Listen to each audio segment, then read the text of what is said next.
Assalamualaikum warahmatullahi wabarakatuh. Perkenalkan, nama saya Muhammad Nasiruddin dari program studi D3 Farmasi semester 3.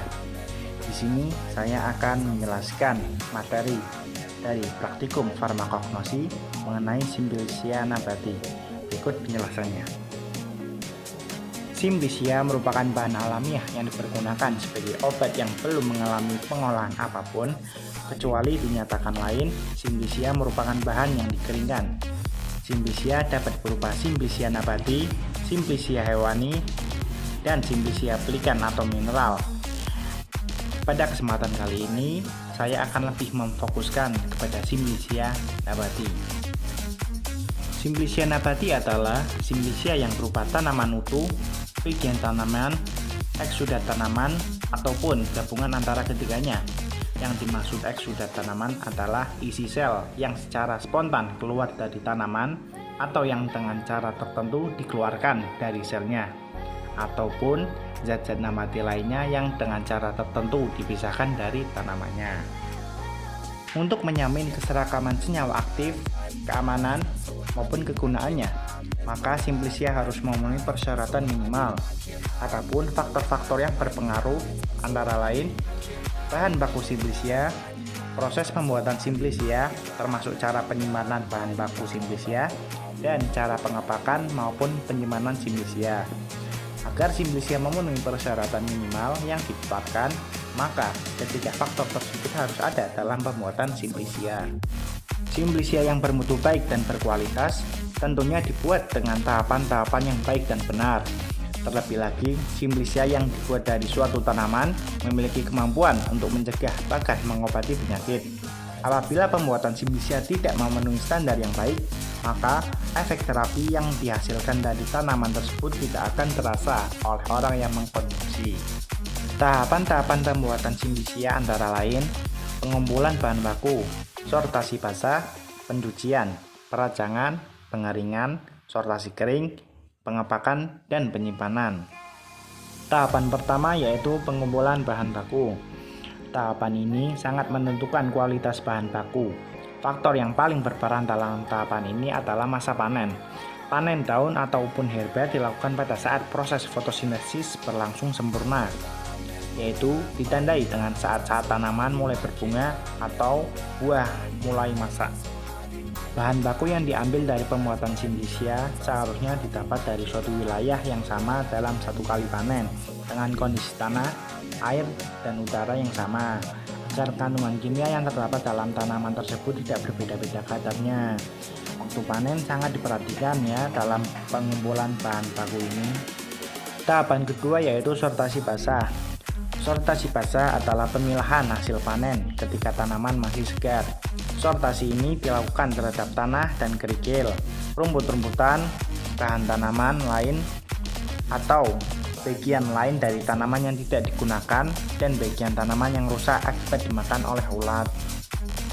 Tujuan dilakukannya sortasi basah ini untuk memisahkan bahan organik asing yang terbawa saat proses pemanenan seperti tanah, pasir, batu, dan lain-lain yang dapat mengganggu pada proses selanjutnya. Walaupun namanya sortasi basah, tapi proses ini tidak menggunakan air untuk mengerjakannya. Tahapan ketiga yaitu pencucian.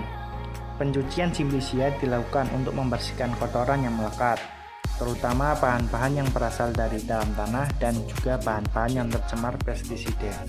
Proses pencucian ini dilakukan menggunakan air yang mengalir, agar air yang membersihkan tanaman yang akan dibuat Simplicia selalu baru.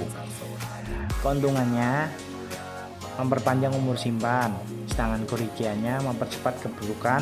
Oleh sebab itu, setelah pencucian harus segera dikeringkan. Tahapan keempat yaitu peracangan. Pada dasarnya, tujuan peracangan yaitu untuk mempermudahkan proses pengeringan maupun pengepakan. Peracangan dapat dilakukan dengan menggunakan pisau ataupun alat mesin peracang. Semakin luas permukaan, maka bahan baku yang akan digunakan semakin cepat kering. Dan semakin tipis bahan yang akan dikeringkan, maka semakin cepat penguapan air, sehingga mempercepat waktu pengeringan. Tahapan kelima yaitu pengeringan. Proses pengeringan bertujuan untuk menurunkan kadar air sehingga bahan tersebut tidak mudah ditumbuhi oleh kapang dan bakteri, serta memudahkan dalam hal pengolahan proses selanjutnya. Pengeringan dapat dilakukan lewat sinar matahari langsung maupun tidak langsung. Juga dapat dilakukan di dalam oven dengan suhu maksimum 60 derajat Celcius. Hal-hal yang perlu diperhatikan selama proses pengeringan yaitu suhu pengeringan, kelembaban udara, aliran udara, waktu pengeringan, dan luas permukaan bahan. Cara pengeringan yang salah dapat menyebabkan terjadinya face hardening, yakni bagian luar bahan sudah kering sedangkan bagian dalamnya masih basah. Hal ini dapat disebabkan oleh irisan bahan simplicia yang terlalu tebal ataupun suhu pengeringan yang terlalu tinggi. Tahapan keenam yaitu sortasi kering. Sortasi kering adalah pemilihan bahan setelah mengalami proses pengeringan. Pemilihan dilakukan terhadap bahan-bahan yang terlalu kosong, bahan yang rusak akibat terlindas roda kendaraan, misalnya dikeringkan di tepi jalan raya atau dibersihkan dari kotoran hewan. Tahapan yang terakhir yaitu pengepakan dan penyimpanan. Setelah tahap pengeringan dan sortasi kering selesai, maka simplicia perlu ditempatkan dalam suatu wadah tersendiri agar tidak saling bercampur antara simplicia satu dengan yang lainnya. Pengepakan dan penyimpanan berfungsi untuk menjaga agar simplicia tidak rusak dan mutunya tetap terjamin. Beberapa faktor yang dapat merusak simplicia yaitu cahaya, penyerapan air atau kadar air yang sangat tinggi, serangga dan binatang mengerat. Serangga dapat menimbulkan kerusakan dan pengotorannya dalam bentuk larva, imago, dan sisa-sisa metamorfosisnya. Dan yang terakhir, kapang ataupun jamur. Bila kadar air masih tinggi, akan mudah ditumbuhi jamur atau menghasilkan aflatoksin yang berbahaya. Berikut ini merupakan contoh simplicia nabati. Contoh yang saya ambil adalah contoh simplicia nabati dari daun teh, ataupun nama latinnya Camellia sinensis. Dapat dilihat ini adalah klasifikasi dari tumbuhan teh.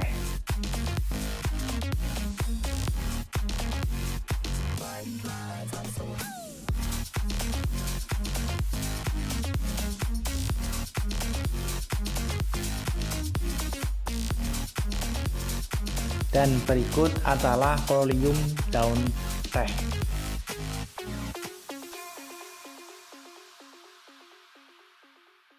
Sekian materi yang dapat saya sampaikan mengenai simplicia nabati.